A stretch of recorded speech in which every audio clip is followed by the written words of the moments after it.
Ça y est, enfin, après plusieurs semaines de rumeurs, le coach de Manchester United, Erik ten Hag, est enfin sorti du silence au sujet de l'avenir de Cristiano Ronaldo. Restez bien connectés, on vous explique tout ça dans un instant.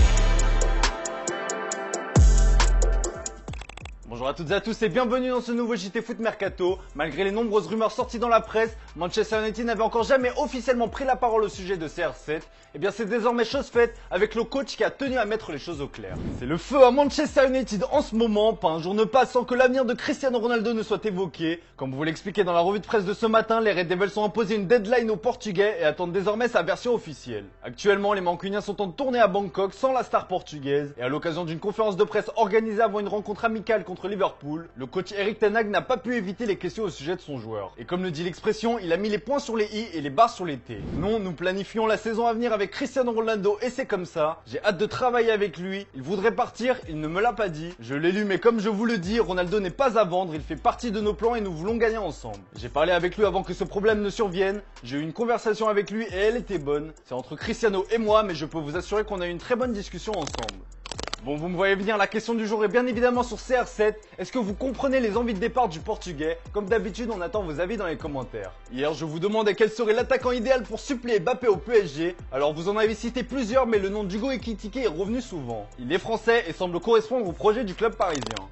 Allez, on passe au focus du jour. Si d'habitude ce sont les attaquants qui mettent le feu au mercato, cet été ce sera les défenseurs. Un grand jeu de chaises musicales se prépare durant ce mercato et l'élément déclencheur devrait être Matthijs de Ligt. Comme vous vous l'expliqué ce matin, le Bayern Munich va passer à l'offensive avec une offre de l'ordre de 90 millions d'euros. La Juventus, qui est en quête de liquidité pour financer son mercato, devrait craquer face à cette offre. L'arrivée du Batave en Bavière ne va pas faire que des euros et c'est le français Dayot Upamecano qui pourrait en faire les frais. Vous le savez, les Blues cherchent à recruter un voire deux défenseurs centraux de haut niveau pour couvrir les départs de Rudiger et Christensen. Et bien selon le London Evening Standard, le Frenchie plaît beaucoup à la nouvelle direction londonienne. Bon, ils vont quand même devoir se montrer convaincants car en Allemagne, les médias précisent que le Bayern n'a pas forcément envie de se séparer du joueur.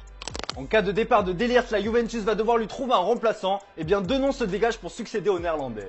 Selon la Gazzetta dello Sport, la priorité se nomme Kalidou Koulibaly, mais le Sénégalais pourrait finalement rester à Naples. En fin de contrat en juin 2023, il a reçu une offre impossible à refuser selon son président. Un contrat de 6 millions d'euros net pour les 5 prochaines années et une reconversion au club comme entraîneur. En plan B, le journal au papier rose explique que la Juve est séduite par Presnel Kimpembe. L'écurie turinoise estime qu'avec la forte concurrence qui règne à Paris et la future arrivée de Milan Skriniar, Presco cherchera un nouveau point de chute pour garantir sa place pour le mondial 2022. Un échange avec Moïse Kean, déjà prêté par le passé au PSG, est envisagé. Pas certain cependant qu'il soit tenté par ce deal, ces derniers souhaitant plutôt du cash. Et ce serait pour le réinvestir évidemment car les pistes du PSG sont nombreuses. Et l'Espagnol révèle aujourd'hui que les décideurs parisiens se cherchent un latéral gauche plus expérimenté pour épauler Nuno Mendes. Et le nom de Ferland Mendy du Real Madrid est ressorti. La Juventus serait aussi intéressée. Reste à connaître le montant que réclament les merengues. Bon, vous avez prévenu, ça risque de pas mal bouger chez les défenseurs cet été.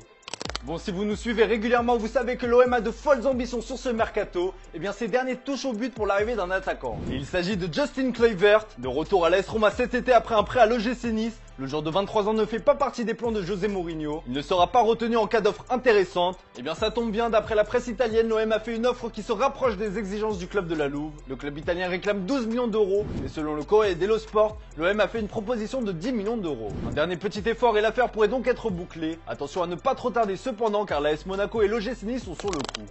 Allez, on passe aux officiels, tout le monde l'attendait et c'est désormais chose faite. Paul Pogba fait son grand retour à la Juventus. 6 ans après son départ du Piémont, la Pioche fait son grand comeback. En fin de contrat avec Manchester United, Pogba a signé un contrat de 3 ans. Il touchera un salaire d'environ 10 millions d'euros avec les bonus et portera le fameux numéro 10.